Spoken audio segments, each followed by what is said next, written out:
డిఎస్సీలో అక్రమాలు జరిగాయంటూ రాష్ట్రంలో పలు చోట్ల వైసీపీ చేపట్టిన నిరసనలు ఉద్రిక్తతలకు దారితీశాయి. ఆధారాలు, అనుమతులు లేకుండా దీక్షలేంటని టీడీపీ నేతలు ఆందోళనకు దిగారు. డిఎస్సీపై చర్చకు ప్రభుత్వం సిద్ధంగా ఉందని తేల్చి చెప్పారు. వైసీపీ హయాంలోనే గ్రూప్ 1 పరీక్షల్లో అక్రమాలు చోటు చేసుకున్నాయని ఆరోపించారు. మెగా డిఎస్సీలో అక్రమాలు జరిగాయంటూ విజయవాడలోని ముత్యాలంపాడు ప్రింటింగ్ ప్రెస్ వద్ద వైసీపీ నిరసనకు యత్నించింది.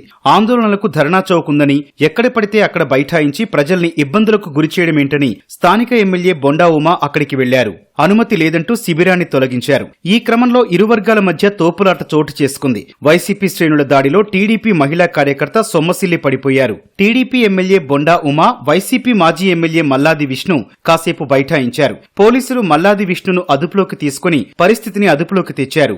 నిరసనల ముసుగులో చంద్రబాబు, లోకేష్ ను దుర్భాషలాడటం వల్లే తాను రంగంలోకి దిగినట్లు బొండా ఉమా తెలిపారు.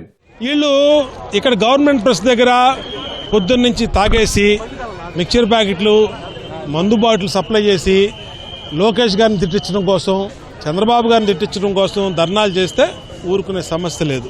అందుకోసమే మేము ఇవాళ మా కార్యకర్తలు కడుపు మండి 2.5 గంటల సేపు ఓపిక పట్టి వచ్చి ఇక్కడ వాళ్ళకి అడ్డు కూర్చున్నాం. ఖచ్చితంగా ఇది మంచి పద్ధతి కాదు.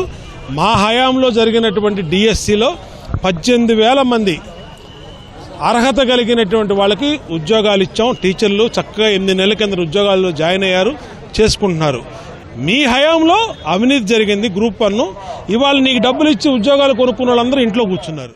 అనంతపురం జిల్లా యాడికిలోనూ ఇలాంటి ఉద్రిక్తతే తలెత్తింది. వైసీపీ, టీడీపీ శ్రేణులు ఒకే చోట పోటాపోటీగా నిరసనలకు దిగారు. నినాదాలతో హోరెత్తించారు. పోలీసులు ఇరు వర్గాలకు సర్ది చెప్పి పరిస్థితిని అదుపులోకి తెచ్చారు. పర్మిషన్ లేకపోయినా కూర్చోబెట్టే మాకు సిగ్గుపోతుంది, మీకు కాదు.